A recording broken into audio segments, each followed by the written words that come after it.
Hello everyone. जैसा कि हमें पता है कि हमारा मेंस लेखपाल का 21 तारीख को है, तो इसके लिए कि हमारी तैयारी और बढ़िया से हो जाए तो हम लोग प्रैक्टिस सेट सॉल्व करेंगे। तो ये प्रैक्टिस सेट हमने लिया है। तो प्रैक्टिस सेट ये पहला है, तो 10 सेट है।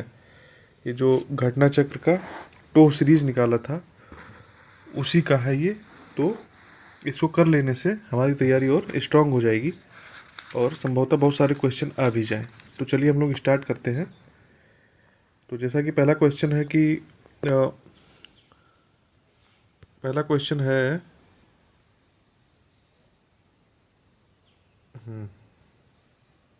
इसमें कि भारत आने वाला प्रथम यूरोपीय देश कौन सा था। तो इसको आपको बताना है कि कौन सा था। तो प्रथम यूरोपीय देश कौन सा था? अंग्रेज थे कि डच थे कि फ्रांसीसी थे कि पुर्तगाली थे? तो सबसे पहले इसका आ जाएगा आंसर सी। ये हो जाएगा सी, पुर्तगाली आए थे। मैंने टिक कर दिया ये सी पर। अब इसमें ये जान लेते हैं कि दूसरे क्वेश्चन पर आने से पहले कि ये जो पुर्तगाली है ना, ये पुर्तगाली ये पहले जो है 20 मई 1498 को कालीकट पे वास्को डिगामा जो है आया था। वास्को डिगामा और भारत और यूरोप के बीच नया समुद्री मार्ग खोजा था। 20 मई 1498 है। 20 मई 1498 को वास्को डिगामा आया था। भारत और यूरोप के बीच में प्रथम समुद्री मार्ग को खोजा था। चलिए अब हम लोग चलते हैं अगले क्वेश्चन पर। क्वेश्चन नंबर 2 क्या है, देखिए। क्वेश्चन नंबर 2 है कि कादम्बरी के लेखक कौन है?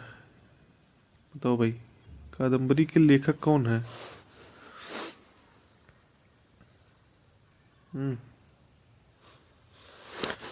कालिदास है कि हर्ष है, कौटिल्य है कि बाणभट्ट है? बताओ क्या होगा आंसर। इसका आंसर हो जाएगा डी, बाणभट्ट। ठीक। बाणभट्ट कौन थे? ये हर्ष के दरबारी कवि थे।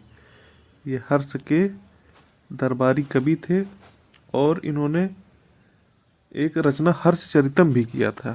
ठीक है। चलो अब चलते हम लोग क्वेश्चन नंबर तीसरे पर।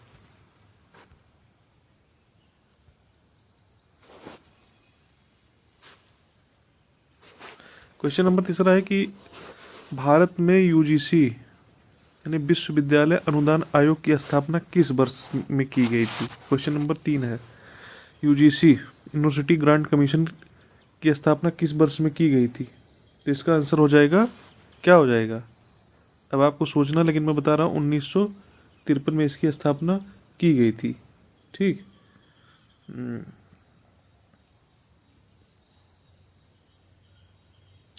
और ये किस आयोग के किस आयोग के मतलब सुझाव पर किया गया था? एक राधा कृष्णन आयोग बना था। राधा कृष्णन आयोग 1948 में बना था।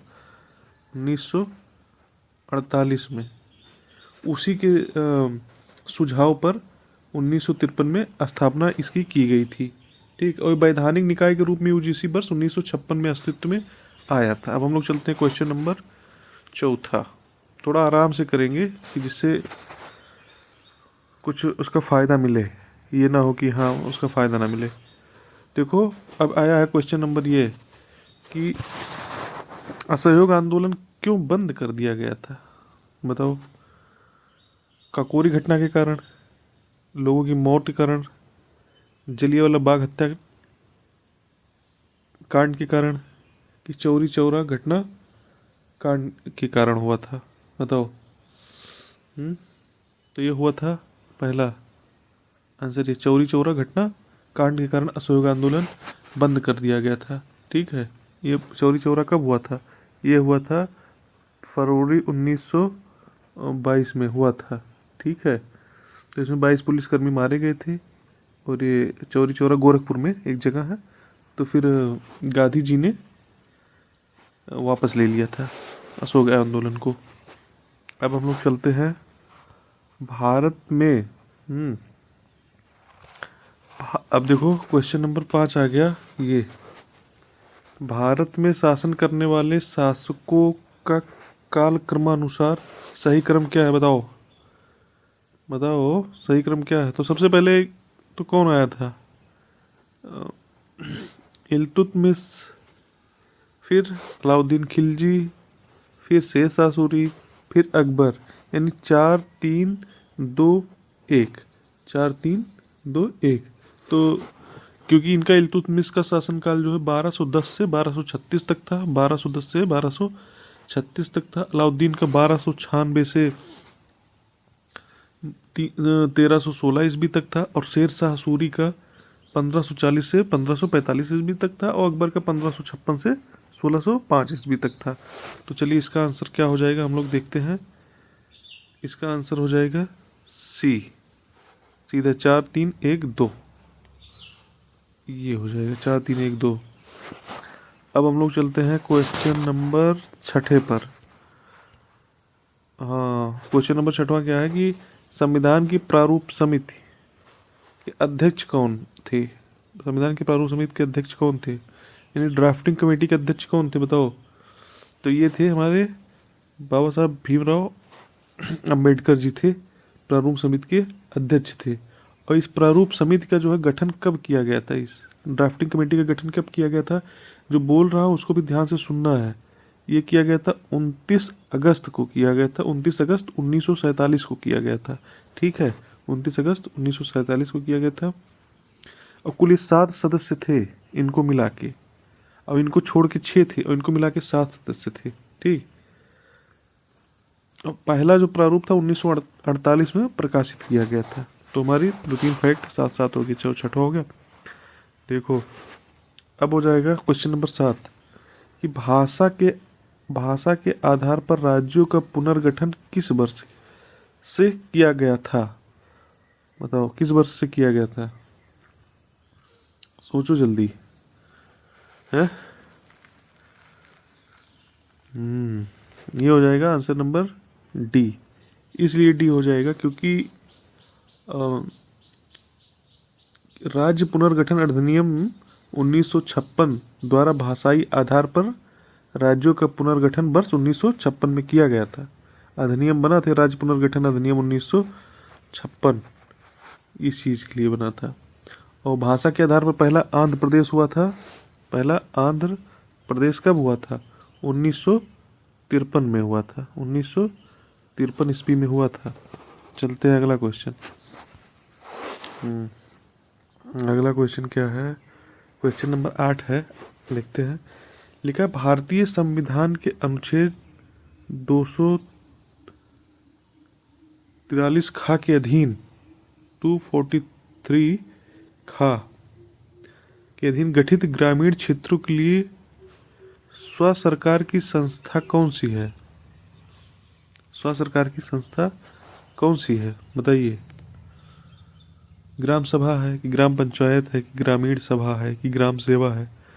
तो ग्रामीण सभा तो होगा नहीं ना, ग्राम सेवा होगा। अब ग्राम सभा और ग्राम पंचायत में वो होगा, तो ये हो जाएगा आपका ग्राम पंचायत, 243 खा के अधीन। तो इसमें हो गया ना कि B.R. मेहता, बलवंत राय मेहता समिति की सिफारिशों पर जो है पंचायती राज के त्रिस्तरीय ढांचे का प्रावधान किया गया था। तो इसमें क्या होगा कि इसमें था कि प्रत्येक ग्राम में, प्रत्येक राज्य में ग्राम 3 स्तर पर, ग्राम मध्यवर्ती और जिला स्तर पर 3 स्तर पर, एक ग्राम पर और एक मध्यवर्ती और जिला स्तर पर का पंचायतों का गठन किया जाएगा। और जिसमें 20 लाख, जिस राज्य की 20 लाख से जनसंख्या कम है उसमें मध्यवर्ती स्तर पर गठन नहीं किया जाएगा। चलो अब हम लोग चलते हैं क्वेश्चन नंबर 9 पर। देखो क्वेश्चन नंबर 9 क्या है कि भारतीय संविधान के अंतर्गत निम्नलिखित में से कौन एक मौलिक कर्तव्य नहीं है, बताओ। तो मौलिक कर्तव्य नहीं है, लोक चुनाव में वोट डालना, वैज्ञानिक दृष्टिकोण का विकास करना, बताओ, अभी आपको समझ में आ जाएगा खुद ही। लोक संपत्ति की सुरक्षा करना और संविधान को मानना, ये कौन सा नहीं है? लोक संपत्ति की सुरक्षा करना, संविधान को मानना, उसके आदर्शों की कद्र करना, ये तो है सब, ये सब तो है ही है कर्तव्य। कौन सा नहीं है इसमें से? तो इसमें से होगा कि नौवां का ए हो जाएगा, ए, आंसर ए।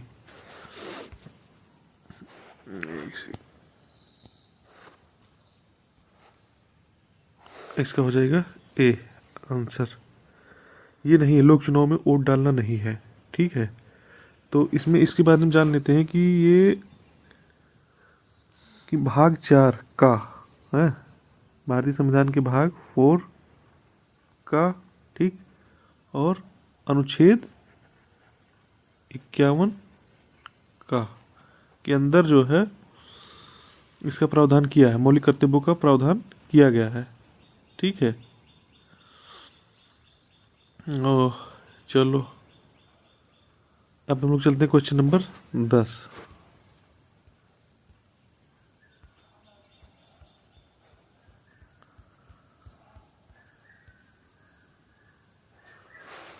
क्वेश्चन नंबर 10 क्या है कि अंतर्राष्ट्रीय शांति और सुरक्षा की अभिवृद्धि, अंतर्राष्ट्रीय शांति और सुरक्षा की अभिवृद्धि संविधान के किस अनुच्छेद का विषय है? तो ये हो जाएगा अनुच्छेद सी 51। और इक्यावन का तो अभी हम लोगों ने पढ़ा ही है, ठीक है। और यह अनुच्छेद जो है भारत की विदेश नीति का संवैधानिक आधार भी है। अब हम लोग चलते हैं क्वेश्चन नंबर 11। जादूगुड़ा, जादूगुड़ा वर्तमान में किस खनिज के लिए प्रसिद्ध है? बताओ, किस खनिज के लिए प्रसिद्ध है जादूगुड़ा? थोरियम के लिए, यूरेनियम के लिए, इसके लिए प्रसिद्ध है? तो ये प्रसिद्ध है यूरेनियम के लिए।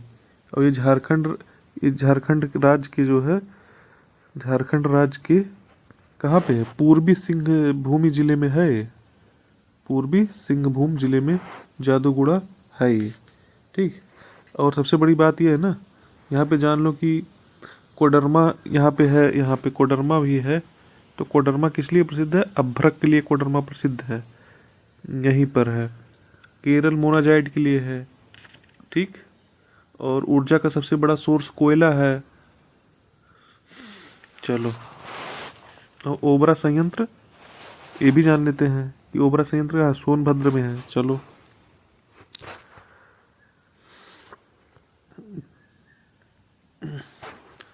अब देखो निम्नलिखित में से कौन कौन भारत का प्राकृतिक बंदरगाह है? बताओ। चेन्नई है, इसमें से आपको चुनना है। ऑप्शन भी नीचे दिया है कि चेन्नई है, कोच्चि है, तूतीकोरिन है कि विशाखापत्तनम है। 4 में से दिया है, तो इसमें कौन सा होगा बताओ प्राकृतिक बंदरगाह? तो इसका ऑप्शन हो जाएगा डी, यानी ये दूसरा कोच्चि और विशाखापत्तनम। कोच्चि केरल में है और विशाखापत्तनम आंध्र प्रदेश में है। और चेन्नई और तूतीकोरिन ये जो है कृत्रिम बंदरगाह है, ठीक। और चेन्नई और तूतीकोरिन का नाम बीओ चिदम्बरनार बंदरगाह भी है। ये चीज़ है।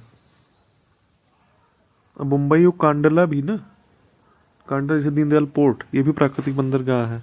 चलो, अब हम लोग चलते हैं कि ये देखो कितना अच्छा मतलब क्वेश्चन है ये। देखो क्वेश्चन नंबर 13 है ये। हम लोग चलते हैं, निम्नलिखित में से किस देश से होकर भूमध्य रेखा गुजरती है? बताओ, भूमध्य रेखा कहाँ? देखो, इंडिया से तो गुजरेगी नहीं, भूमध्य रेखा के ऊपर है ये इंडिया। अब मेक्सिको देखो मैप में, केन्या देखो, ऑस्ट्रेलिया देखो, इसमें से किस में से गुजरती है? ठीक है, तो इसमें से हो जाएगा आपका आंसर बी हो जाएगा, भूमध्य रेखा केन्या से होकर गुजरती है। ठीक है, एक काल्पनिक रेखा है जिसे 0 डिग्री अक्षांश भी कहते हैं और पृथ्वी के बीचों बीच खींची गई है, मतलब काल्पनिक इमेजिन किया गया है, खींची गई है। ठीक, इसमें और भी जान लेते हैं कि इसमें और कहाँ कहाँ से गुजरती है ये भूमध्य रेखा, और कहाँ कहाँ से गुजरता है भूमध्य रेखा। तो भूमध्य रेखा जो है गुजरता है, इसके अलावा कांगो गणराज्य से गुजरता है, कांगो गणराज्य से गुजरता है, और उसके बाद इंडोनेशिया से भी गुजरता है, उसके बाद ब्राज़ील से भी गुजरता है। ठीक है, और उसके बाद इक्वाडोर से भी गुजरता है, उसके बाद सोमालिया से भी गुजरता है, उसके बाद कोलंबिया से भी गुजरता है, उसके बाद युगांडा से भी गुजरता है, जैसे देशों से गुजरता है। ठीक है, अब चलते हैं हम लोग आगे क्वेश्चन। अब देखो क्वेश्चन है 14 की, क्वेश्चन नंबर 14 क्या है? क्वेश्चन नंबर 14 ये है भाई कि डोवर जल संधि, सॉरी ऊपर खींच गया थोड़ा, डोवर जल संधि जोड़ती है, बताओ, बाल्टिक सागर या बोथनिया की खाड़ी को, बिस्के की खाड़ी भी है, इंग्लिश चैनल को, इंग्लिश चैनल उत्तरी सागर को, और सेल्टिक सागर एवं आयरिश सागर को, किसको जोड़ती है? बताओ तो बताओ। तो जो है ये जोड़ती है इसको इंग्लिश चैनल और उत्तरी सागर, इसको याद रखना है, ये होगा आंसर, आंसर हो जाएगा ये, इंग्लिश चैनल और उत्तरी सागर को डोवर जल संधि जोड़ती है। अब चलते हैं भाई, और एक चीज जान लो, ये इंग्लैंड और फ्रांस को अलग भी करती है, ये इंग्लैंड और फ्रांस को अलग भी करती है, डोवर जल संधि इंग्लैंड एंड फ्रांस को अलग भी करती है। चलो क्वेश्चन नंबर 15 देखो, क्वेश्चन नंबर 15 है कि ग्रीष्म काल में उत्तरी मैदानों में बहने वाली पवन को क्या कहते हैं? लू कहते हैं कि व्यापारिक पवन कहते हैं कि मैंगो शावर कहते हैं कि काल बैसाखी कहते हैं? बताओ। तो इसको कहते हैं लू। ठीक, लू कहते हैं।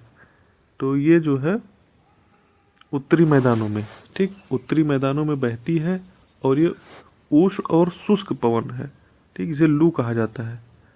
मई और जून के मध्य प्रवाहित होती है मेनली। अब चलो हम लोग चलते हैं क्वेश्चन नंबर 16 करते हैं। क्वेश्चन नंबर 16 में क्या है कि गरीबी हटाओ का नारा, देखो क्वेश्चन नंबर 16 है गरीबी हटाओ का नारा और गरीबी उन्मूलन पर विशेष जोर किस पंचवर्षीय योजना में दिया गया था? तो बताओ किस पंचवर्षीय, तो ये दिया गया था पांचवी पंचवर्षीय योजना में। और पांचवी पंचवर्षीय योजना का समय क्या था?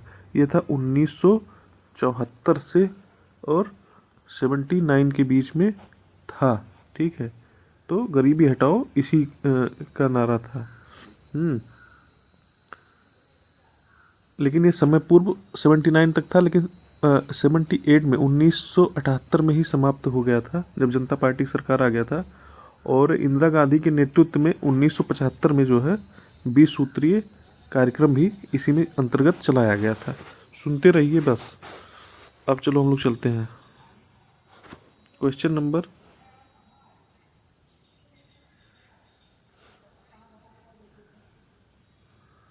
स्मार्ट मनी शब्द का प्रयोग किस लिए होता है? इंटरनेट बैंकिंग से, क्रेडिट कार्ड में, बताओ बताओ बताओ।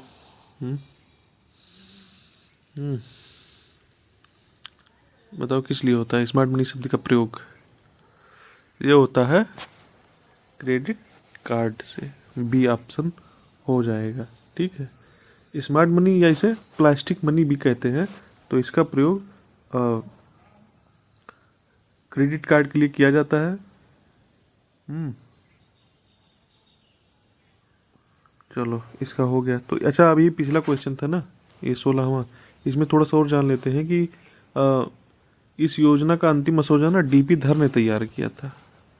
डीपी धर ने तैयार किया था ये पंच योजना के दौरान। ठीक है, और 1975 में आरआरबी की भी स्थापना हुई थी। 1974-75 में न्यूनतम आवश्यकता कार्यक्रम भी स्टार्ट हुआ था इसमें। 1977-78 में काम के बदले अनाज कार्यक्रम भी स्टार्ट हुआ था। ठीक। और उसके बाद 1978 से 80 के बीच में रोलिंग प्लान चला था। चलो अब हम लोग चलते हैं क्वेश्चन नंबर 18। चलो देखा क्वेश्चन नंबर 18 चलते हैं कि सूची 1 को सूची 2 से सुमेलित कीजिए और सूची के नीचे चलो सुमेलित करना है, सुमेलित करना है भाई। चलते क्वेश्चन नंबर 18। चलो सूची, अब इसमें सूची 1 क्या है? सूची 1 है कि भाई देखो, पहला है कि मानव विकास रिपोर्ट, ठीक, कौन जारी करता है? विश्व आर्थिक दृष्टिकोण कौन जारी करता है? विश्व निवेश रिपोर्ट कौन जारी करता है?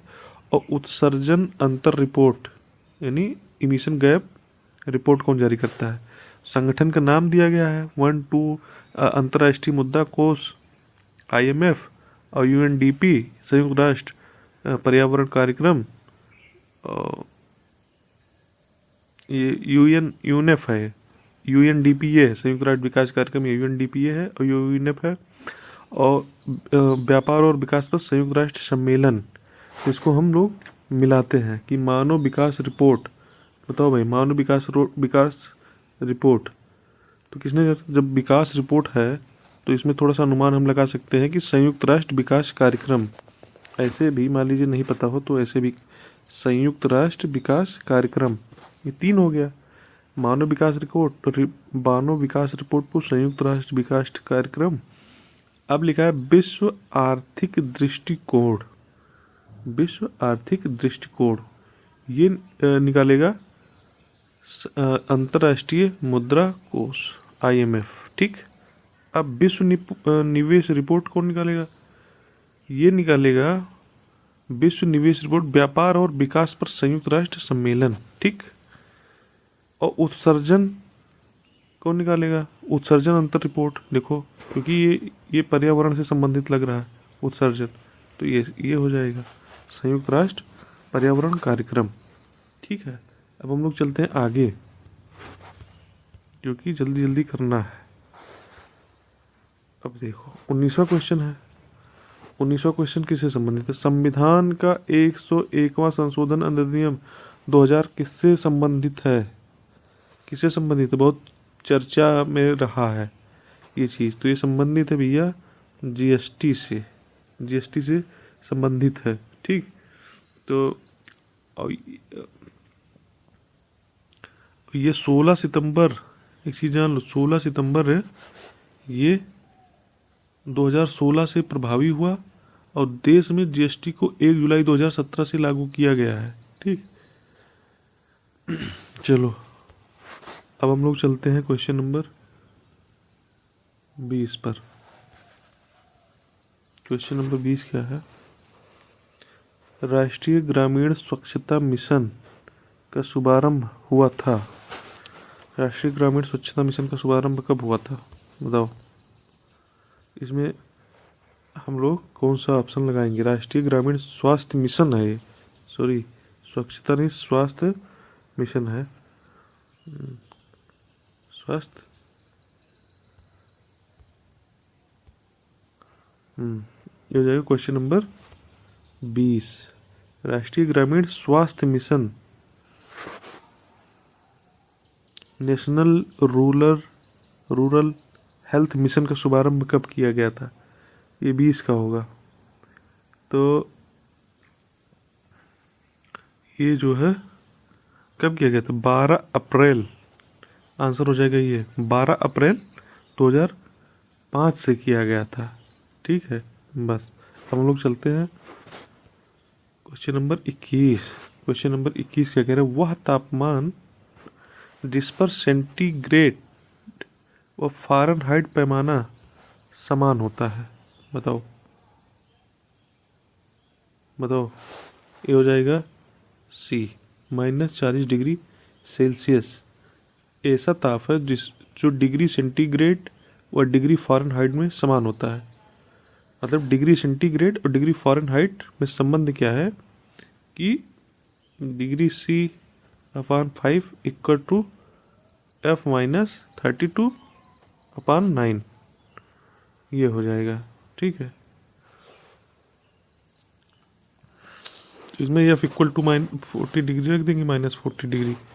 चलो अब चलते हैं हम लोग क्वेश्चन नंबर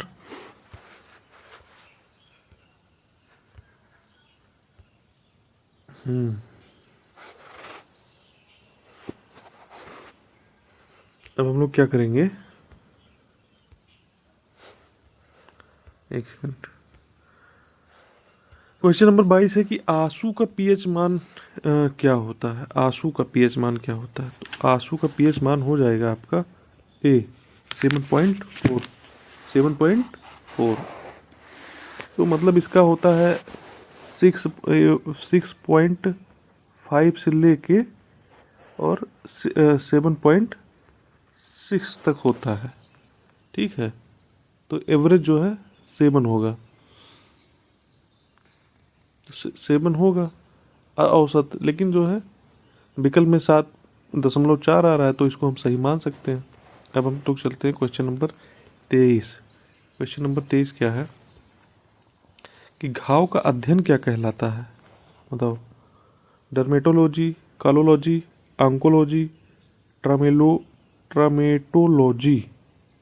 23 का बताओ। ट्रामेटोलॉजी, यही आंसर होगा, सी, ट्रामेटोलॉजी। घाव का अध्ययन ऑन्कोलॉजी के अंतर्गत जो है कैंसर का अध्ययन किया जाता है, और डर्मेटोलॉजी के अंदर त्वचा का अध्ययन किया जाता है। इसको रोक। चलो क्वेश्चन नंबर, अब हम लोग चलते हैं क्वेश्चन नंबर 24। क्वेश्चन नंबर 24 क्या है कि प्रकाश संश्लेषण में रोशनी किस ऊर्जा में परिवर्तित हो जाती है? ताप ऊर्जा, ऊष्मा ऊर्जा, यांत्रिक ऊर्जा की रासायनिक ऊर्जा? तो इसका आंसर हो जाएगा डी, रासायनिक ऊर्जा में परिवर्तित हो जाती है। तो ये जो है प्रकाश संश्लेषण जो है, ये उपापचय की संश्लेषणात्मक क्रिया है। इसमें क्या होता है कि सूर्य के प्रकाश में क्लोरोफिल की सहायता से कार्बन डाइऑक्साइड और पानी के रासायनिक संयोग से हरे पेड़ पौधे द्वारा भोजन का निर्माण होता है। इस क्रिया में सौर ऊर्जा रासायनिक ऊर्जा में परिवर्तित हो जाती है, ठीक है।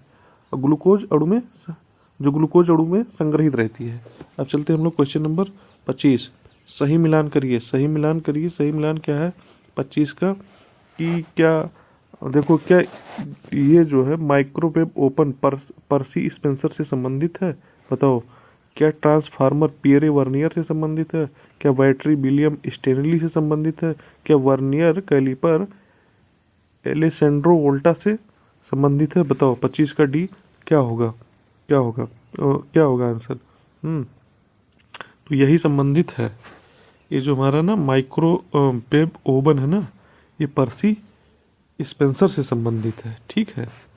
ट्रांसफार्मर किससे संबंधित है? ये माइकल फैराडे से संबंधित है। ट्रांसफार्मर माइकल फैराडे से संबंधित है। और बैटरी किससे संबंधित है?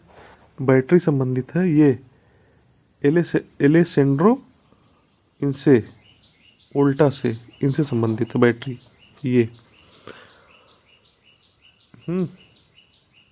गोड्डा से, ठीक। और वर्नियर कैलिपर जो है ये इससे संबंधित है, इनसे, पियरे वर्नियर से, ठीक। और बैटरी इनसे संबंधित है, एलेसेंड्रा वोल्टा से। तो ये चीज़ याद रखना। और ट्रांसफार्मर माइकल फैराडे से संबंधित है। चलो अब हम लोग चलते हैं,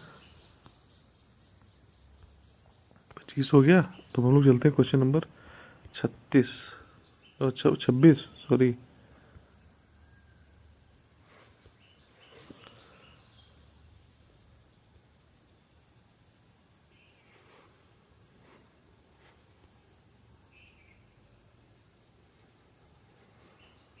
देखो, ग्राम में विकास का मुख्य उद्देश्य क्या है? क्वेश्चन नंबर, केवल कृषि उत्पादन बढ़ाना, केवल कृषि उत्पादन बढ़ाना, शहरीकरण को रोकना, प्राकृतिक, भौतिक और मानवीय संसाधनों का उपयोग और संवर्धन। तो यही तो सही लग ही रहा है, ये सही लग भी रहा है, ठीक, यही है। तो एक यही सही है, ये है कि हाँ भाई। अब चलो क्वेश्चन नंबर 27।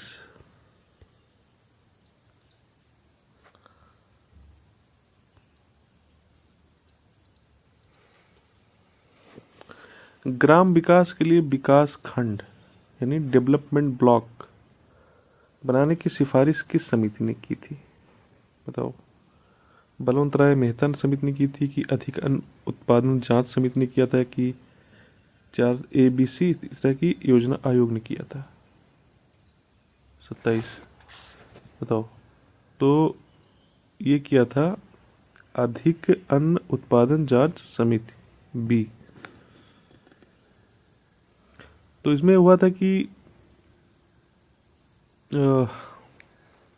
जो अधिक अन्न उत्पादन जांच समिति थी, मतलब grow more food inquiry committee, ठीक है, इन्होंने सिफारिश की थी 1952 में अपनी रिपोर्ट इन्होंने दिया था। 1952 में इस कमेटी ने अपनी रिपोर्ट दिया था और इस समिति ने ना 100 से और 120 गांव को मिलाकर एक तालुकिया विकासखंड बनाने का सुझाव दिया था। ठीक, विकासखंड का प्रमुख वीडियो होता है, विकासखंड का प्रमुख वीडियो होता है यानी खंड विकास अधिकारी। ठीक है, चलो अब हम लोग चलते हैं क्वेश्चन नंबर 28। देखो, सामुदायिक विकास कार्यक्रम की शुरुआत के समय जिला स्तर पर प्रशासन का प्रमुख किसे माना गया? बताओ बताओ बताओ बताओ जल्दी, किसे माना गया? तो जब सामुदायिक विकास कार्यक्रम कम्युनिटी डेवलपमेंट प्रोग्राम जो शुरू किया गया तो जिला स्तर पर प्रशासन का प्रमुख किसे माना गया? बताओ। इसको माना गया जिला कलेक्टर को। ठीक है, जिला कलेक्टर को। अब चलो क्वेश्चन नंबर 29। क्वेश्चन नंबर 29 क्या है कि काम के बदले अनाज है फूड फॉर वर्क कार्यक्रम वर्ष 2000 और 2001 में किस योजना के हिस्से के रूप में शुरू किया गया था? ठीक है, तो ये शुरू किया गया था। बताओ, ये इसका ऑप्शन हो जाएगा क्या? ये बी, सुनिश्चित रोजगार योजना।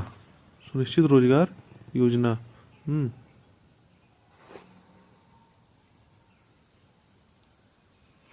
ये स्वतंत्र कार्यक्रम नहीं था।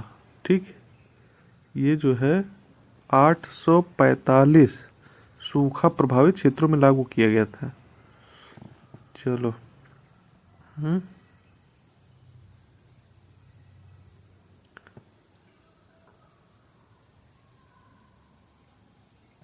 चलो अब हो जाएगा हमारा क्वेश्चन नंबर 30। क्वेश्चन नंबर की रबी, खरीफ नहीं रबी विपणन वर्ष 2025-26 के लिए गेहूं का न्यूनतम समर्थन मूल्य कितना निर्धारित किया गया है? बताओ, ये बताओ कितना निर्धारित किया गया है? तो किया गया है, इसका आंसर हो जाएगा 24 के बाद क्या आता है? 25, यानी 24-25 साथ में ही है, रुपए प्रति क्विंटल। इसको याद रख लेना 2025-26 के लिए। चलो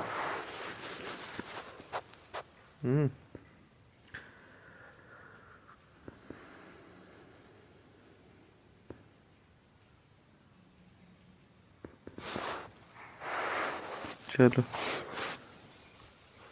अब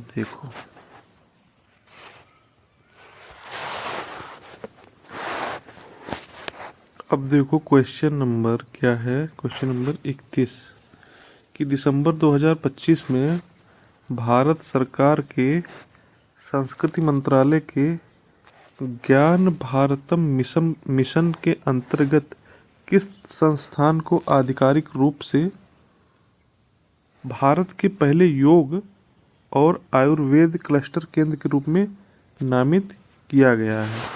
बताओ, किस केंद्र को नामित किया गया? तो पहला ऑप्शन होगा केंद्रीय। अब इसका तो 31 का हो किसका नामित किया गया है? तो इसका आंसर हो जाएगा, इसका आंसर क्या हो जाएगा? इसका आंसर हो जाएगा सी, पतंजलि विश्वविद्यालय हरिद्वार। अब हम लोग चलते हैं क्वेश्चन नंबर 32। कि 17 दिसंबर 2025 को जम्मू कश्मीर के पहले जनजेड डाकघर का उद्घाटन किस संस्थान के परिसर में किया गया है? बताओ बताओ। ये हो जाएगा, कहाँ किया गया है? ये हो जाएगा एम्स विजयपुर में किया गया है। ठीक है, जम्मू में। मतलब ये पहला एम्स है जहाँ पे जो है जनजेड डाकघर स्थापित किया गया है। हम लोग चलते हैं क्वेश्चन नंबर 33। पहले क्वेश्चन पढ़ते हैं। लिखा है क्वेश्चन नंबर 33, एक सेकेंड। 7 अक्टूबर 1925 को भौतिक विज्ञान के नोबेल पुरस्कार की घोषणा की गई। ठीक, इस तो कथनों पर विचार कीजिए। तो लिखा है कि इस वर्ष पुरस्कार 3 वैज्ञानिक John Clarke, Michel H Devoret, John Clarke, Michel H Devoret और जॉन एम मार्टिनिस को प्रदान की जाने की घोषणा की गई है। लग तो रहा है सही है ये। ठीक, बाकी और देखते हैं आगे क्या है। ऑप्शन तो ये 3 हो गया। अब देखो, यह पुरस्कार इलेक्ट्रिक सर्किट में माइक्रोस्कोपिक क्वांटम मैकेनिकल टनलिंग और ऊर्जा क्वांटनाइजेशन की खोज के लिए प्रदान किया गया है। तो इसमें हो जाएगा आपका सही है, दोनों ऑप्शन सही हो गया, एक और तो दोनों सही हो गया। ठीक है, अब चलो, यानी जॉन क्लार्क, डेओरेट और मार्टिनिस, ये तीनों को मिला है। अब हम लोग चलते क्वेश्चन नंबर, अगला क्या है? 34। क्वेश्चन नंबर 34 क्या है? ये क्वेश्चन कर लेंगे ना, 1000 करवा दूंगा तो एकदम सही हो जाएगा मामला, इसलिए कर लीजिए। 21 दिसंबर 2025 को प्राइम मिनिस्टर नरेंद्र मोदी द्वारा आधारशिला रखी गई Assam valley fertilizer and chemical company limited की आधारशिला, ठीक, मोदी द्वारा रखा गया। और Assam valley fertilizer and chemical company limited, ठीक, लिमिटेड की अमोनिया यूरिया परियोजना कहाँ स्थित है? देखो, सब असम से संबंधित स्थान है, लेकिन अब ये बताना है कि कहाँ पर रखा गया है। ठीक है, तो ये जो है रखा गया है भैया, ऑप्शन नंबर हो जाएगा सी हो जाएगा, नामरूप में, जो कि डिब्रूगढ़ जिला में है, असम में स्थित है। अब अमोनिया यूरिया उर्वरक परियोजना रखी गई है इसी कंपनी की। चलो, तो बहुत बहुत अच्छे क्वेश्चन है यार, बहुत बढ़िया बढ़िया क्वेश्चन दिया गया है, कर लोगे मज़ा आ जाएगा। तो निम्नलिखित में से किस देश ने 19 दिसंबर 2025 को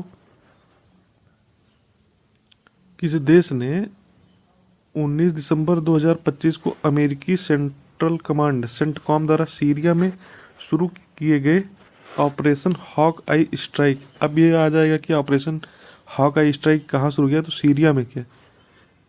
स्ट्राइक में लड़ाकू विमानों के माध्यम से प्रत्यक्ष सहयोग किया गया। अच्छा, इसमें कौन कर सकता है? बताओ। बताओ।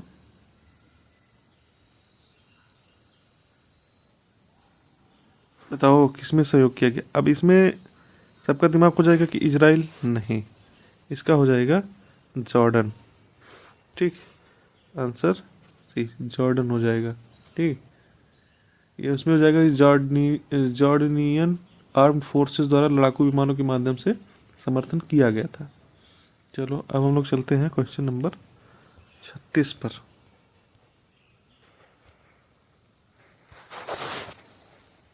थोड़ा छोटा कर लेते हैं। देखो, निम्नलिखित घटनाओं का कालानुक्रमिक क्रम में व्यवस्थित कीजिए। ठीक, रियो पृथ्वी सम्मेलन, ठीक, फिर हो जाए ब्रंटलैंड आयोग रिपोर्ट का प्रकाशन, फिर मॉन्ट्रियल प्रोटोकॉल, फिर लिमिट टू ग्रोथ। मेरे हिसाब से सबसे पहले आई थी द लिमिट टू ग्रोथ, फिर मॉन्ट्रियल, फिर ब्रंटलैंड।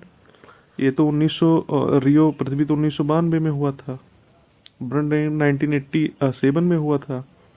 या तो ये होगा, या तो होगा इसमें चौथा,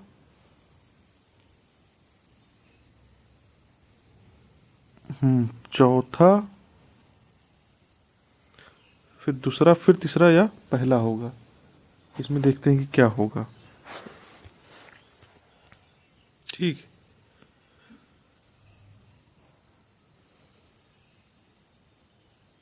इसमें होगा वही, मेरे हिसाब से होगा बी ही हुआ। देखिए, बी हो गया आंसर इसका। बी क्या हो गया, ये बी, मतलब पहले चौथा द लिमिट टू ग्रोथ, फिर दूसरा ब्रंटलैंड आयोग, फिर तीसरा हुआ मॉन्ट्रियल प्रोटोकॉल, फिर रियो सम्मेलन हुआ। तो इसमें देख लेते हैं क्या हुआ। ये जो द लिमिट टू ग्रोथ ना, ये 1972 में हुआ था। ठीक है, और ब्रंटलैंड आयोग हमने बताया था कि ये 87 में आया था, 1987 में, यानी 1987 में। और मॉन्ट्रियल 1989 में आया था। ठीक है, और 1992 में भी किया था। चलो, ये हो गया हमारा। अब हो जाएगा भैया, वन्य जीव सुरक्षा अधिनियम पारित किया गया था। कब पारित किया गया था? तो हो जाएगा सी, 1972 में पारित किया गया था। 9 सितंबर 1972 को पारित किया गया था। अब हम लोग चलते हैं कि देखो, जैव विविधता के नाश का कारण क्या है? क्या जीवों के प्राकृतिक आवास में कमी कारण है? यस। क्या पर्यावरण प्रदूषण कारण है? यस। ठीक है, कारण है। अब जो है, हाँ, क्या वनों का नाश कारण है? ये भी कारण है। कि उपयुक्त सभी? हाँ, सभी कारण है। देखो, थोड़ा बड़ा कर लेते हैं। विश्व पर्यावरण दिवस कब मनाया जाता है? विश्व पर्यावरण दिवस कब मनाया जाता है बताओ? ये जून 5 को मनाया जाता है। 39 हो जाएगा, 39 हो जाएगा, 5 जून को मनाया जाता है विश्व पर्यावरण दिवस।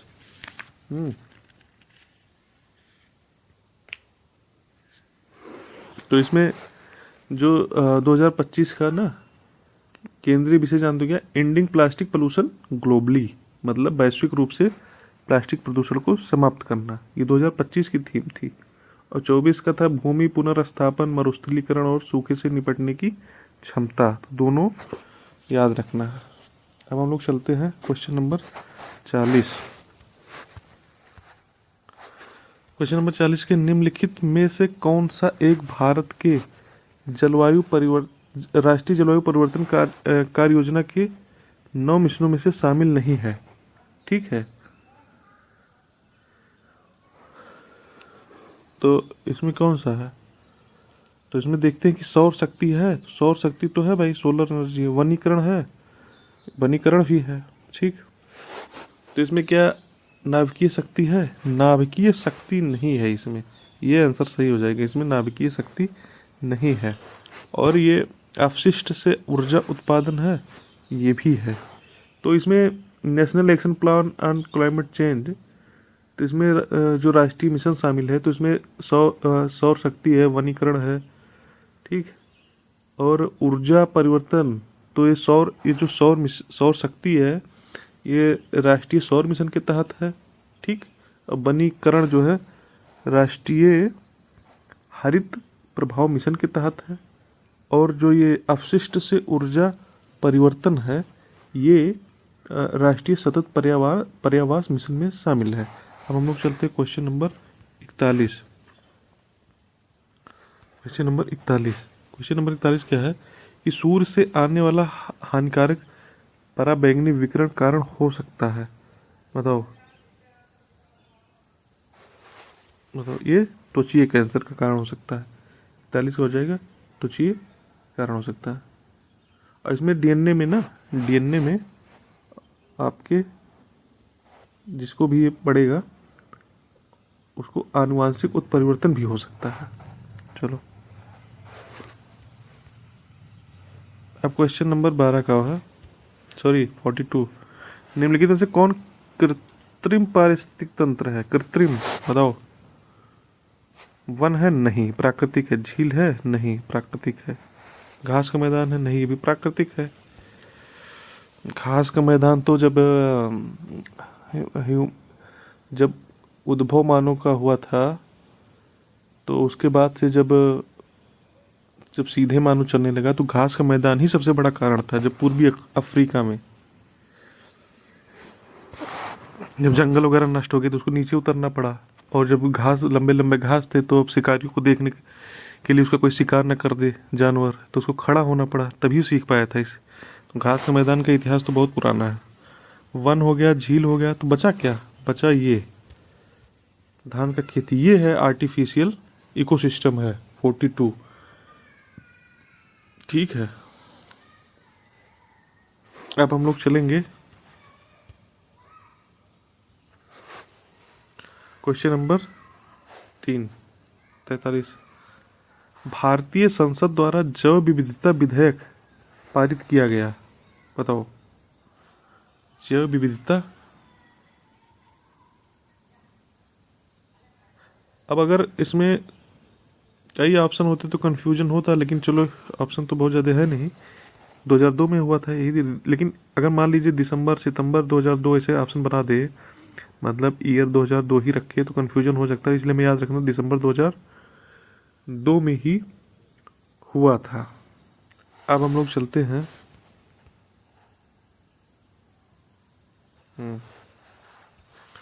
कि मीथेन निम्न में से किससे निकलती या उत्सर्जित होती है, बताओ।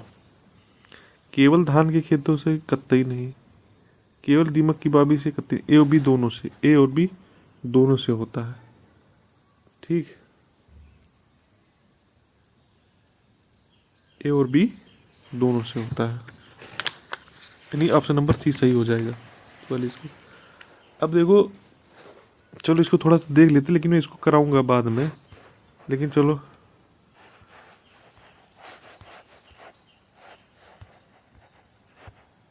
ये इसमें दिया है कि दिया गया line graph data interpretation chart लगातार 3 वर्षों, ये 2020, 21, 22 के दौरान 6 अलग अलग शहरों कोलकाता, पटना, धनबाद, रांची, आसनसोल, गया में 6 स्टोर से जूते की बिक्री दिखाता है।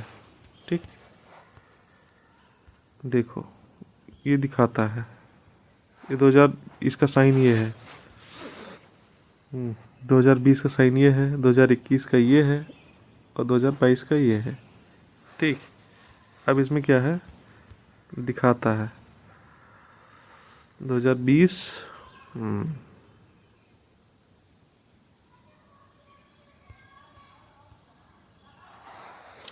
चलो इसको बाद में करते हैं हम लोग।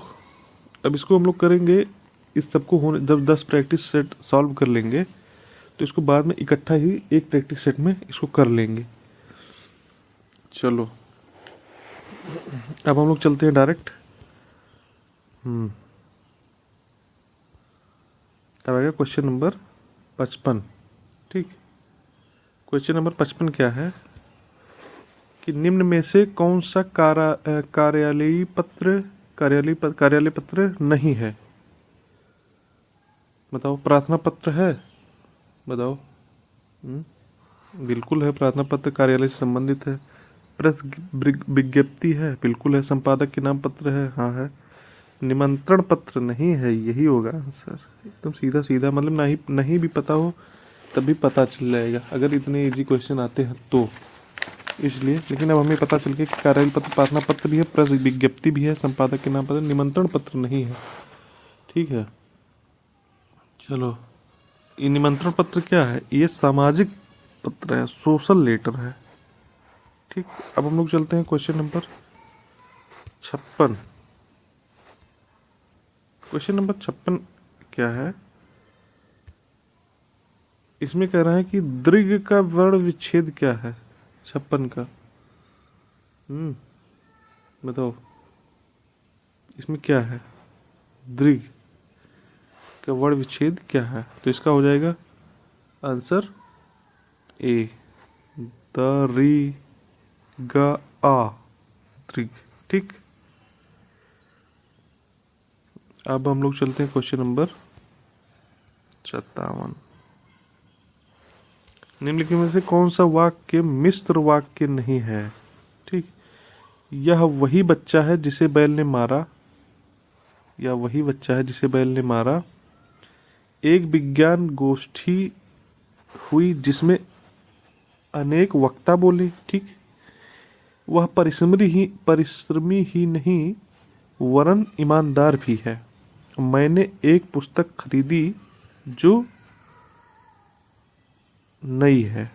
अब इसमें बताओ कौन सा मिश्र वाक्य नहीं है? तो इसमें मिश्र वाक्य कौन सा नहीं? तो इसमें हो जाएगा सी, सी हो जाएगा, ये मिश्र वाक्य नहीं है। ठीक, ठीक, मिश्र वाक्य में दो या दो से अधिक उपवाक्य होता है, उसमें एक उपवाक्य मुख्य या प्रधान होता है। ठीक, एक प्रधान होता है और शेष उस पर आश्रित होते हैं। ठीक, जिसमें जैसे मान लीजिए और हो, और आ जाए, तो इसे सब पहचानने के लिए थोड़ा परंतु, किंतु, वरन, बल्कि, अतः,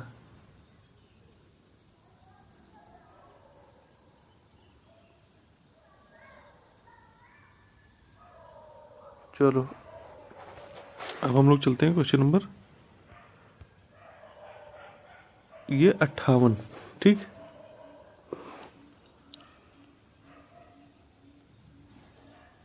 अब हम लोग चलेंगे क्वेश्चन नंबर 58। निम्नलिखित में से किस शब्द की वर्तनी सही है? तो कनिष्ठ तो कतई नहीं सही है। ठीक, उन्नति भी कतई नहीं सही है, ये भी नहीं सही है। ज्योत्सना सही है, ज्योत्सना सही है। चलते हम आगे। पनही शब्द का तत्सम क्या है? इसका मतलब पनही जो है ये क्या है? तद्भव है, तो पनही का तत्सम हो जाएगा उपाना, उपाहना। चलो क्वेश्चन नंबर 60 क्या है? 60, तुमको मुझे पढ़ाना है, अशुद्ध अंश को पहचानिए। तो अशुद्ध अंश सीधे सीधे तुमको थोड़ी होगा, तुमको गलत है। ठीक है, तुमके का स्थान पर हो जाएगा तुम्हें, तुम्हें होगा भाई, ये नहीं होगा। चलो स्त्रीलिंग शब्द बताइए, स्त्रीलिंग शब्द बताइए। सलाद स्त्रीलिंग है, सनक, सारस, सलाम, ABCD। तो बताओ क्या है स्त्रीलिंग? स्त्रीलिंग है सनक, ये स्त्रीलिंग है। ठीक, ये स्त्रीलिंग है। और जबकि ये सलाद, सारस और सलाम ये पुल्लिंग है। ठीक, अब हम लोग चलते हैं क्वेश्चन 62 पे कि कौन सा शब्द अनिक का पर्यायवाची है? बताओ, क्या सेना होगा अनिक का पर्यायवाची? यस, अनिक का पर्यायवाची सेना है। चलो क्वेश्चन नंबर 63। अब इसमें देखो लोकोक्तियों को उनके सही अर्थों में मिलान करें। मान न मान मैं तेरा मेहमान, बिल्कुल अनपढ़, तो इसका तो ये होगा नहीं। इसका होगा, अभी देखो आगे निकलेगा, मान न मान मैं तेरा मेहमान, जबरदस्ती गले पड़ना। ठीक है, अब देखो इसमें, ठीक, अब इसमें हो जाएगा सुनिए सबकी करिए अपने मन की, ये हो जाएगा अंतःकरण की मानना चाहिए, अंतःकरण की मानना चाहिए। काला अच्छा भैंस बराबर तो पहले ही था, बिल्कुल अनपढ़। जैसे नागनाथ वैसे सापनाथ, दोनों ही दुष्ट। अब चलिए क्वेश्चन नंबर 64 है, कौन सी ध्वनि महाप्राण नहीं है? बताओ कौन सी ध्वनि महाप्राण नहीं है 64 का?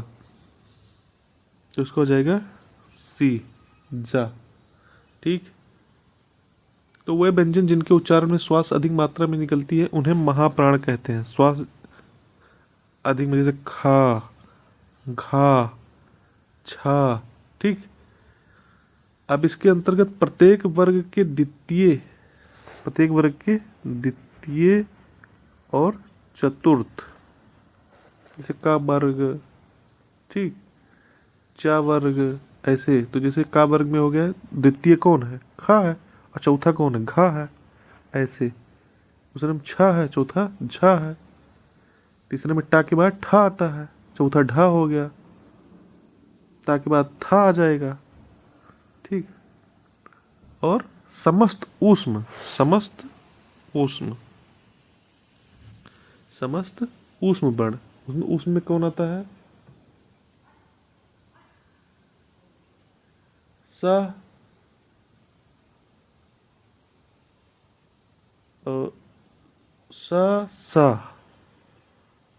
सा, बड़ा सा, छोटा सा, फिर सा, हा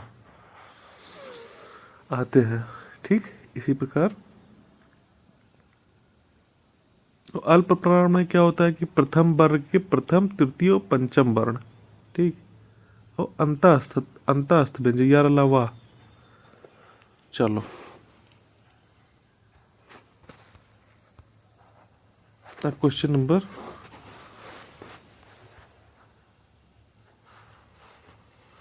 निम्नलिखित में से कौन सा एक फाइल शेयरिंग ऐप नहीं है।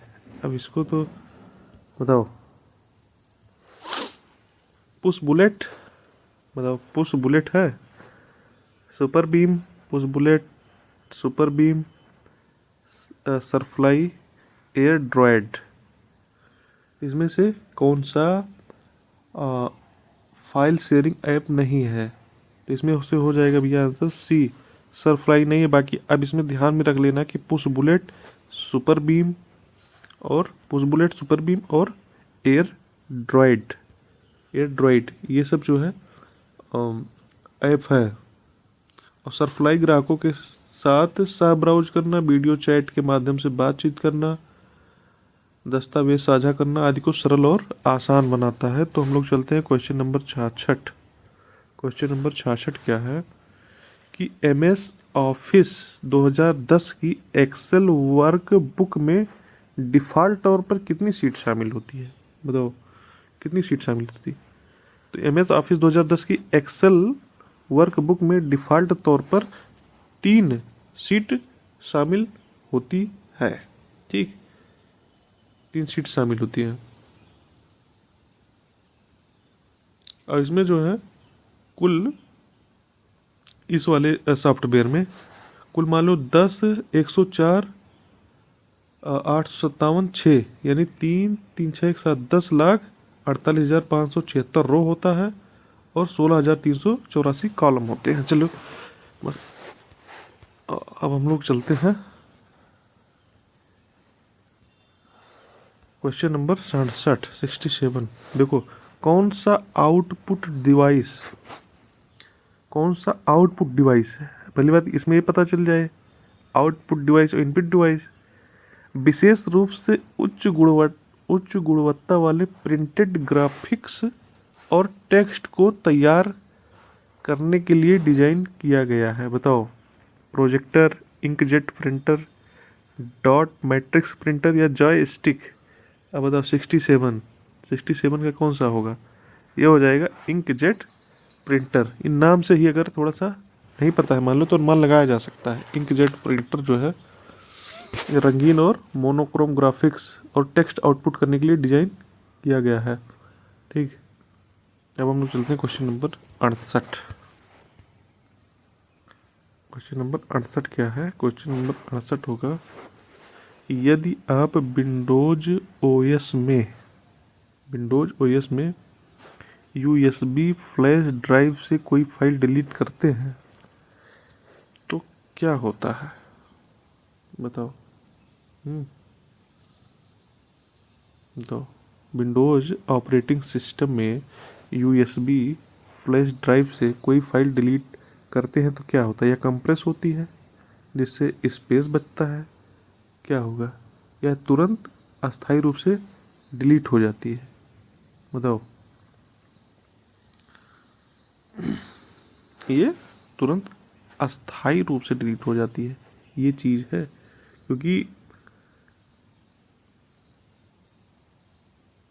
मतलब जैसे आप किसी रिमूवेबल मीडिया, जैसे यूएसबी फ्लैश हो गया, मेमोरी कार्ड हो गया, ठीक, यूएसबी फ्लैश हो गया, ये यूएसबी फ्लैश हो गया, मेमोरी कार्ड हो गया, ठीक।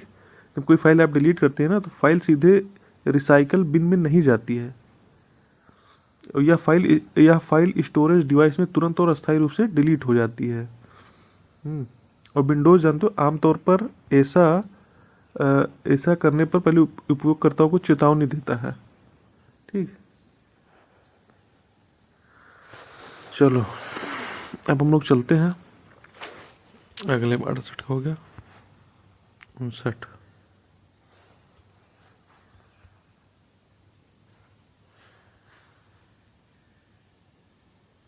निम्नलिखित में से कौन सा कथन सर्वोत्तम तरीके से व्याख्या करता है कि सभी डेस्कटॉप आइकन हटाने से विंडोज ओएस में एप्लीकेशन की कार्यक्षमता पर कोई प्रभाव नहीं पड़ता है?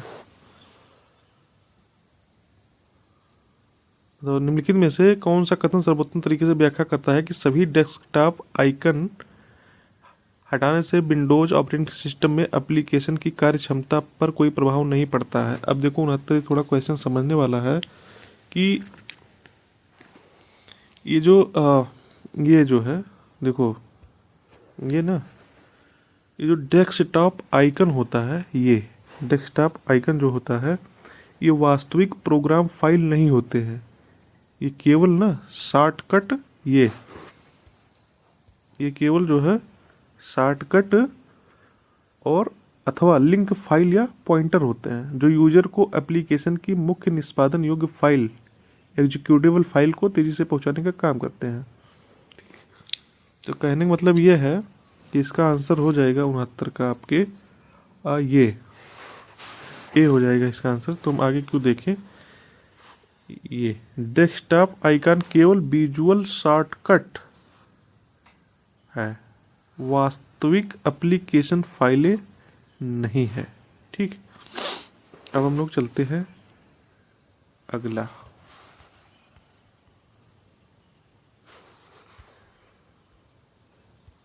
क्वेश्चन नंबर 70 है, स्केल में चयनित सेल को सक्रिय सेल जो दाईं ओर हो की सामग्री से भरने के लिए किस शॉर्टकट कुंजी का प्रयोग किया जाता है? बताओ, इसका आंसर क्या होगा? बताओ किस शॉर्टकट कुंजी का प्रयोग किया जाता है? इसका किया जाता है CTRL ये प्लस R, ठीक, इसका प्रयोग किया जाता है। प्लस R का प्रयोग चयनित कक्षों की सक्रिय सेल, एक्टिव सेल दाईं ओर करने के लिए किया जाता है। और ये कौन सा होगा? कंट्रोल V क्या होगा? ये CTRL V क्या होगा? एक कीबोर्ड शॉर्टकट है जो कॉपी की गई जानकारी को कंप्यूटर डॉक्यूमेंट में पेस्ट करता है, कंप्यूटर डॉक्यूमेंट में पेस्ट करता है, ये V। कंट्रोल R ये तो हो जाएगा कि हाँ, जो कक्षों को जो एक्टिव सेल दाईं ओर करने के लिए किया जाता है। चलो दाईं R लिखा ही है, ठीक। देखो लिखा है स्केल में चयनित सेल को सक्रिय सेल जो दाईं ओर हो की सामग्री भरने के लिए किस साइड, तो दाईं ओर है, तो इससे अनुमान आप लगा सकते हैं कि R हो जाएगा, ठीक। V का तो ये, चलो अब 71 हो जाता है। क्वेश्चन नंबर 71, 100 क्वेश्चन करना है, उसके बाद फिर अगला उसमें फिर करेंगे, ठीक है। निम्नलिखित में से कौन सा server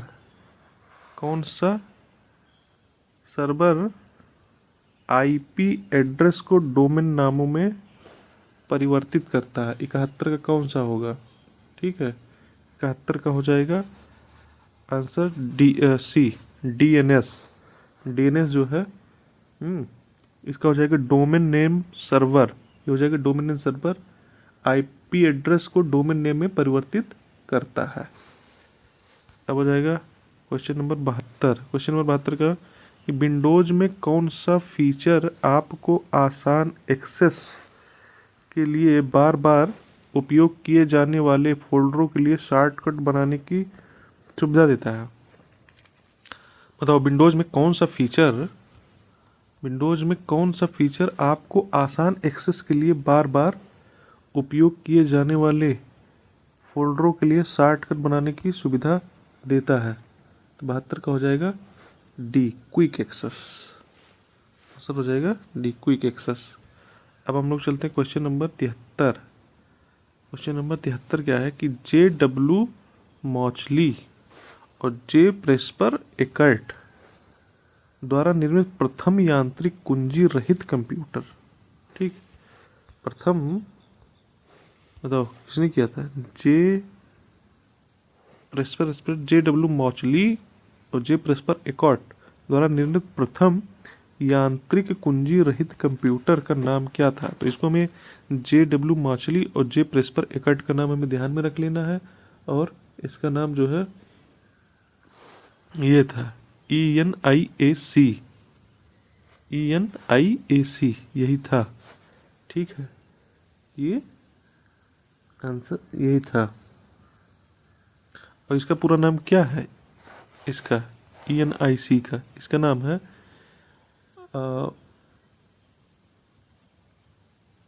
electronic numerical integrator and calculator. ध्यान रखना है, वहाँ पूछा जा सकता है फुल फॉर्म।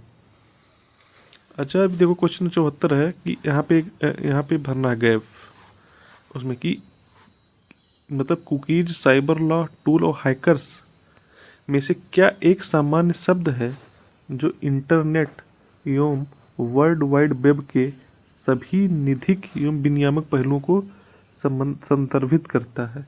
तो जब विनियामक आ ही गया तो इसमें हम लगा देंगे साइबर लॉ। ठीक है, साइबर लॉ।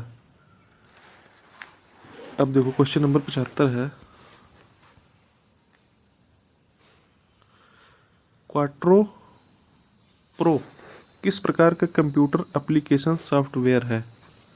बताओ क्वाट्रो प्रो, ये जो है क्वाट्रो प्रो किस प्रकार का कंप्यूटर एप्लीकेशन सॉफ्टवेयर है? ये हो जाएगा बी, स्प्रेडशीट सॉफ्टवेयर है भाई। ये स्प्रेडशीट सॉफ्टवेयर है। और इसका उपयोग उन्नत ग्राफिक्स और 3D ग्राफिंग एवं बहुस्तरीय स्लाइड शो बनाने के लिए किया जाता है। 75 हो गया। अब हम लोग चलते हैं 76। मल्टी कोर प्रोसेसर वाले कंप्यूटर सिस्टम पर विचार करें। एक साथ कई स्वतंत्र कार्य निष्पादित करते समय समान क्लॉक स्पीड वाले सिंगल कोर प्रोसेसर की तुलना में मल्टी कोर होने का प्राथमिक लाभ क्या है? इसका प्राथमिक लाभ क्या है? तो इसमें हो जाएगा कि देखो ऑप्शन दिया है, इसको ऑप्शन दिया है संपूर्ण प्रणाली के लिए कम बिजली खपत, एक साथ कई अलग अलग प्रोसेस को हैंडल और निष्पादित करने की बेहतर क्षमता। यही हो जाएगा ऑप्शन नंबर बी। अब हम लोग चलते हैं तो क्वेश्चन नंबर 77 क्या है? क्वेश्चन नंबर 77 क्या है कि माइक्रोसॉफ्ट वर्ड में टेक्स्ट को खोजने और बदलने का कौन सा तरीका सही नहीं है? टेक्स्ट को खोजने और बदलने का माइक्रोसॉफ्ट वर्ड में कौन सा तरीका सही नहीं है? ठीक है,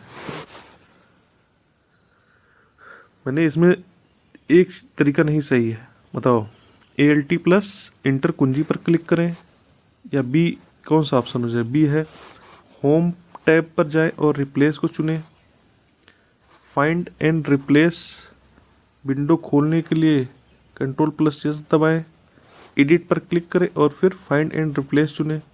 बताओ, तो इसमें हो जाएगा कौन सा तरीका नहीं सही है? सब तरीका सही, बस यही नहीं सही है। यही ALT+ इंटर कुंजी पर क्लिक करें।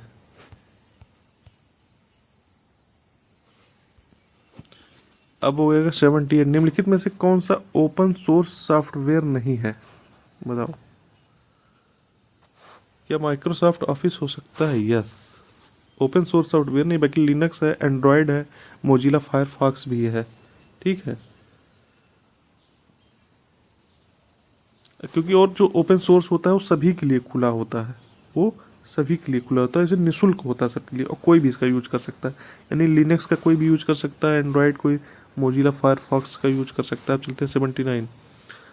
अब देखो हॉटमेल, हॉटमेल में शुरू किया गया था 79।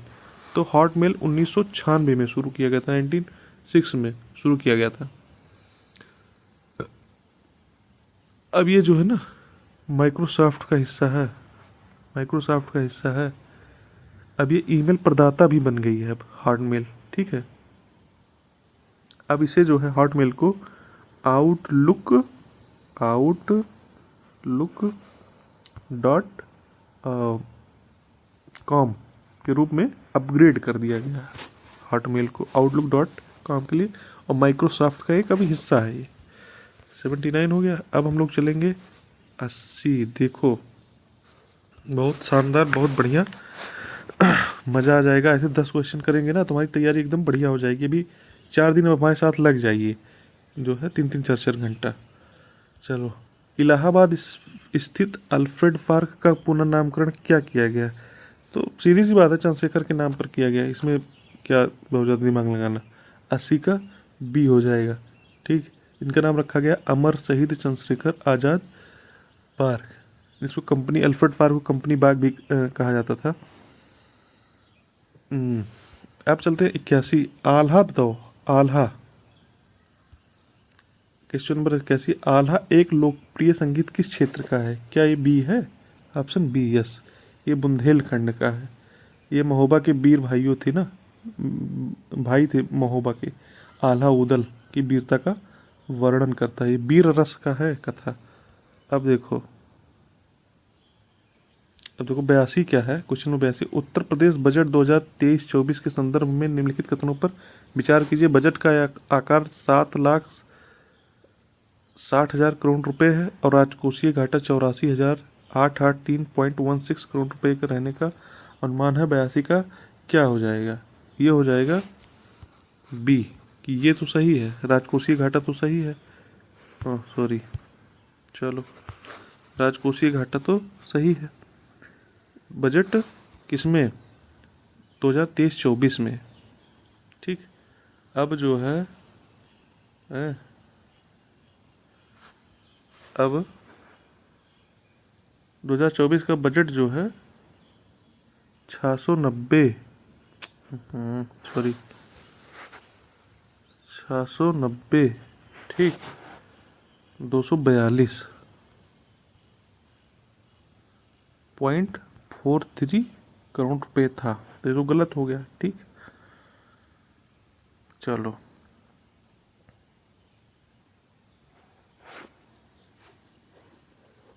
अब चलो चलते हैं। ये निम्नलिखित में से कौन सा एक सुमेलित नहीं है? कबीर पंथियों का तीर्थ स्थल मगहर है, बिल्कुल है। देखो सूफी संत हाजी वारिस अली शाह की मजार देवा शरीफ में है, बिल्कुल है। भगवान बुद्ध की महापरिनिर्वाण स्थल कुशीनगर है, बिल्कुल है। तो वो कौन सा सही नहीं है? सही नहीं है ये 88,000, ये 88,000 ऋषियों की तप स्थली संकिसा नहीं है, ये नैमिषारण्य है, संकिसा नहीं है, बाकी सब सही है। अब हमारा चलते हैं क्वेश्चन नंबर ये 84। क्या है क्वेश्चन नंबर 84?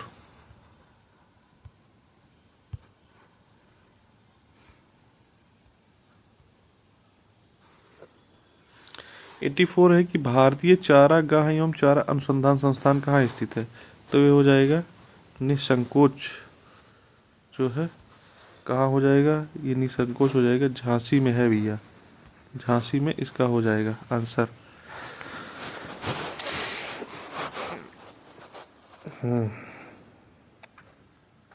और जो भी पीछे किए थे ना हम लोग, संकिसा फर्रुखाबाद जिले में है, बौद्ध धर्म से संबंधित है, इसलिए अब हम लोग चलते हैं क्वेश्चन नंबर 85। 85 क्या है कि देखो 85 क्या है, निम्नलिखित में से कौन सा जनपद इलाहाबाद जनपद से सीमा नहीं बनाता है? चित्रकूट बनाता है, जौनपुर बनाता है, भदोही बनाता है, तो बचा क्या? बचा क्या? बचा सोनभद्र। सोनभद्र नहीं बनाता है। ठीक, सोनभद्र नहीं बनाता है। और भदोही का संत रविदास नगर है वर्तमान नाम। ठीक, चित्रकूट रीवा भी है इसका, इलाहाबाद का रीवा भी है जनपद, एमपी में है, ये भी जनपद है। ठीक, मिर्ज़ापुर है, भदोही है, जौनपुर, प्रतापगढ़, कौशाम्बी। तो अब चले लेते हैं 86।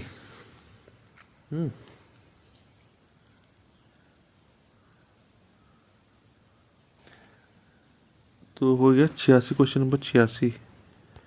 अब 86 चलते हैं, देखो मिलाते हैं इसको थोड़ा सा। 86 है कि मिलाइए। काले मिट्टी के बर्तन, चीनी मिट्टी के बर्तन, पीतल, सीसा। तो सीसा है, शीश नहीं, सीसा है तो एक हो जाएगा फिरोजाबाद, पीतल हो जाएगा मुरादाबाद। अब क्या चीनी मिट्टी के बर्तन खुर्जा में बनते हैं? बिल्कुल बनते हैं, चीनी मिट्टी है खुर्जा। और काले मिट्टी के बर्तन बनते हैं निजामाबाद। निजामाबाद कहाँ है? आजमगढ़ में है। चलो 88 हो गया। ये हो गया, देखो क्वेश्चन नंबर उत्तर प्रदेश में परंपरागत भूमि मापन की इकाई क्या है?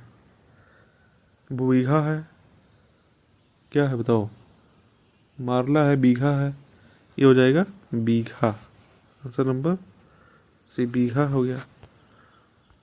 अब देखो क्वेश्चन नंबर 88 है, किस वर्ष भारतेंदु नाट्य अकादमी की स्थापना हुई थी? क्वेश्चन नंबर 88 क्या है?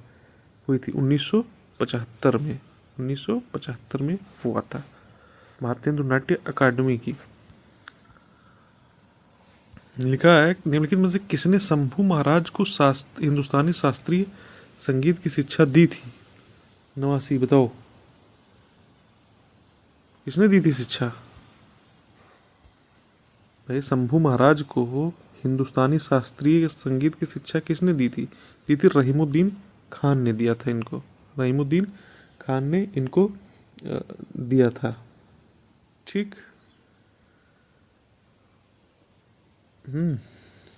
और शंभू महाराज जो है ये कहाँ के थे? ये लखनऊ घराने के थे। ये लखनऊ घराने के नृत्य कलाकार, कथक थे, कथक नृत्य कलाकार थे, कथक के थे शंभू महाराज। इनको शिक्षा रहीमुद्दीन खान ने दिया था। और इनके पिता का नाम कालका प्रसाद महाराज था, चाचा बिंदादीन थे, बड़े भाई अच्छन महाराज तथा लच्छू महाराज थे। चलो उत्तर प्रदेश के अब अगला क्वेश्चन है 89, क्वेश्चन नंबर 90। चलो उत्तर प्रदेश के प्रथम राज्यपाल कौन थे? बीजी रेड्डी थे, के एम मुंशी थे, बीबी गिरी थे, बताओ, ये आपको बताना है। देखो स्वतंत्रता के बाद है ना, उत्तर प्रदेश तत्कालीन संयुक्त प्रांत की प्रथम राज्यपाल और भारत की प्रथम महिला राज्यपाल भी ये थी सरोजिनी नायडू। ठीक, ये 15 अगस्त 1947 से 2 मार्च 1949 तक थी। अब देखो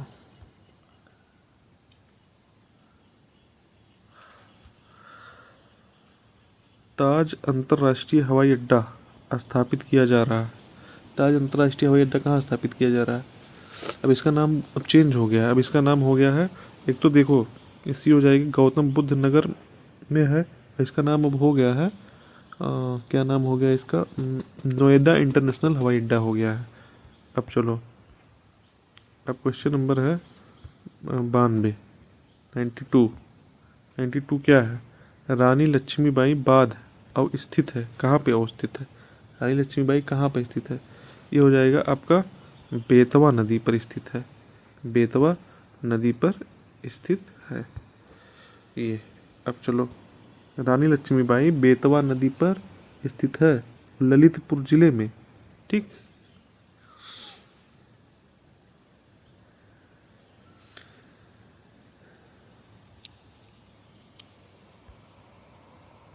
मतलब इसको दो ना, बेतवा नदी पर ललितपुर जिले में निर्मित राजघाट बांध के जलाशय को रानी लक्ष्मीबाई सागर के नाम से जाना जाता है।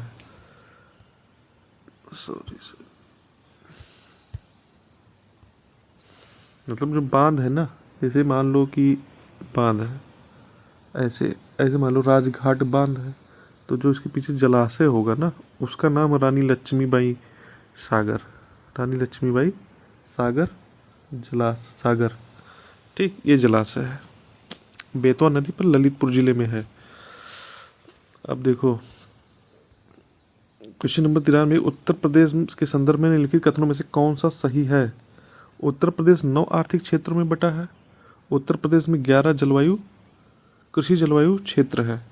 हमें लग रहा है कि दोनों सही नहीं है, या सही भी हो सकते हैं, लेकिन मुझे लग रहा है कि दोनों नहीं सही है ना। सही बात है, ये दोनों गलत है, ये दोनों गलत है। देखो देखो, ये दोनों गलत है। डी ना, ना तो एक ना तो डी। उत्तर प्रदेश में देखो 4 आर्थिक क्षेत्र में बटा है उत्तर प्रदेश। उत्तर प्रदेश 4 आर्थिक क्षेत्रों में बटा है। 4 आर्थिक क्षेत्रों में कौन हो गया? पूर्वी, पश्चिमी, मध्य, बुंदेलखंड। पूर्वी संभाग, पश्चिमी संभाग, यानी पूर्वी संभाग, पश्चिमी संभाग, मध्य संभाग और बुंदेलखंड संभाग, यानी 4 आर्थिक क्षेत्र में बटा है। ठीक है, और ये जो उत्तर प्रदेश कृषि जलवायु क्षेत्र है, 9 कृषि जलवायु क्षेत्र में है। 9 कृषि में, 9 में कौन कौन सा होगा?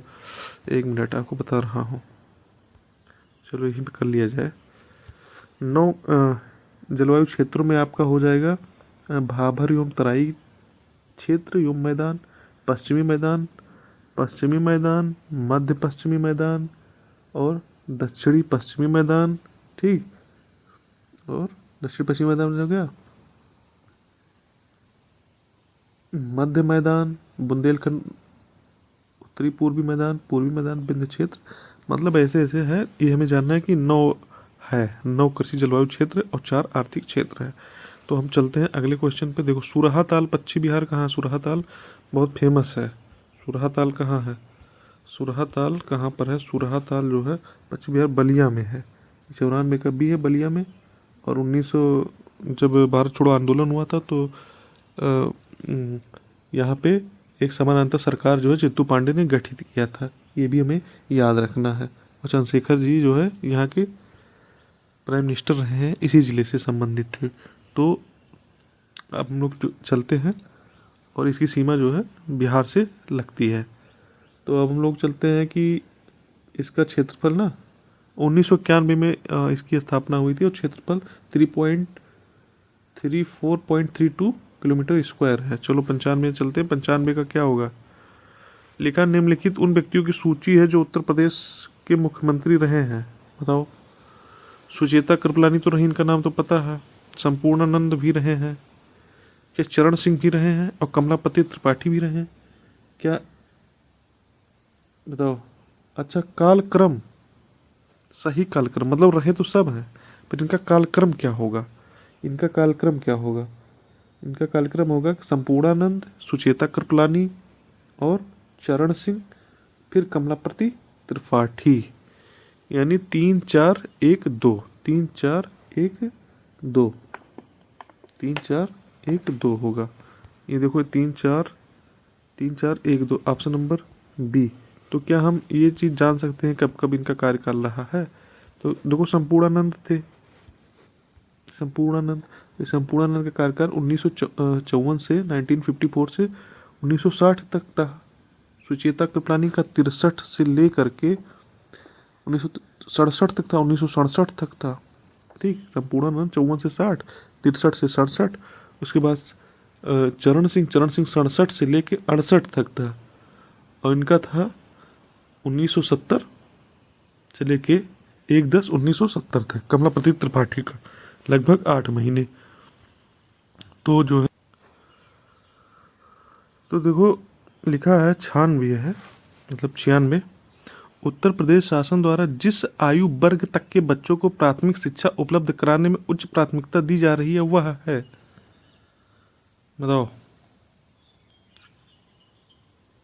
5 वर्ष तक, 7 वर्ष तक, 12 वर्ष तक, 14 वर्ष तक।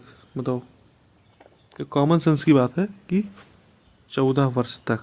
ठीक ठीक, 6 से 14 वर्ष तक, 6 to 14। ठीक, 14 वर्ष तक बच्चों को इनको मतलब प्रायोरिटी दी जा रही है। अब देखो, ये देखो क्वेश्चन नंबर 97, काशी तमिल संगमम 404 का आयोजन कहाँ किया गया? कहाँ किया गया? ये किया गया है आपके वाराणसी में। ये किया गया है, ये 2 दिसंबर 2025 से 15 दिसंबर के बीच वाराणसी में काशी तमिल संगमम 4 का आयोजन दिसंबर 2025 में किया गया है। मतलब इसका उद्देश्य जानते हो क्या है कि काशी और तमिलनाडु के बीच में जो प्राचीन काल से चले आ रहे सांस्कृतिक, आध्यात्मिक और भाषाई संबंधों को फिर से सशक्त करना है। और जानते हो इस आपकी थीम क्या थी? Let's learn Tamil. इसको याद है ना, लेट्स लर्न तमिल। ठीक, ये LLT तमिल कर कलम। ठीक, चलो अब देखो, भारत के प्रथम chief of defence staff CDS general Bipin Rawat की प्रतिमा का अनावरण कहाँ किया गया है? कहाँ किया गया? तो ये किया गया सैनिक स्कूल गोरखपुर। सैनिक स्कूल गोरखपुर में किया गया है। ठीक, और यहाँ ऑडिटोरियम भी बनाया गया है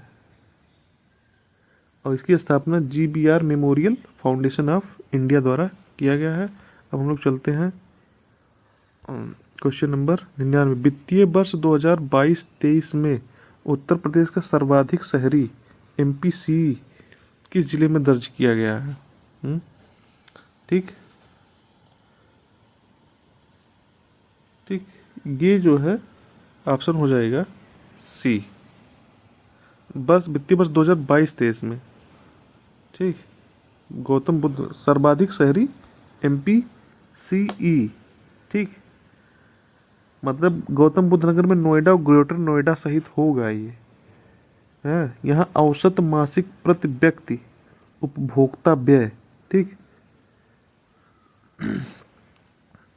9,705 रुपये था। और गोंडा जिला ना पूर्वी उत्तर प्रदेश का 8,133 रुपये के साथ दूसरे स्थान पर था। गोंडा दूसरे स्थान पर था। ये बहुत बड़ी बात है। भारत कला भवन, बताओ, भारत कला भवन संग्रहालय क्या वाराणसी में स्थित है? यस, यह वाराणसी में स्थित है। तो इसी के साथ हमारा ये जो प्रैक्टिस सेट 1 समाप्त होता है। अब दूसरे के साथ फिर आएंगे और इसको हमें पूरा करना है। इसी के साथ धन्यवाद, और ये कर लीजिए आप, बहुत फ़ायदेमंद है। क्वेश्चन वहाँ डायरेक्ट मिल सकते हैं, 10 में से काफ़ी क्वेश्चन मिलेंगे ही। और सब्सक्राइब भी करिए, लाइक करिए, कमेंट भी करिए।